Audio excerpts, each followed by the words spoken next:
Hi guys, welcome to the channel. In today's video, I'm going to show you how you can fix media offline in DaVinci Resolve 18. So the first step you simply need to do is to open DaVinci Resolve.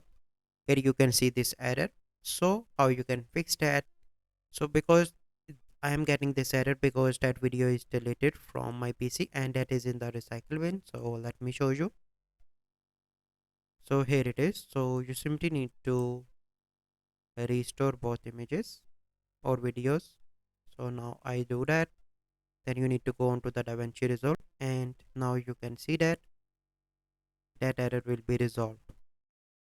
So make sure that you have that videos in your PC in your hard drive, otherwise you will see this error. And to fix this you simply need to restore from recycle bin. So this is the process how you can fix media offline in DaVinci Resolve 18. So I hope you find this video helpful. If you find this video helpful, must like this video, subscribe to our YouTube channel for future videos. We'll see you in the next video. Thank you. Have a good day.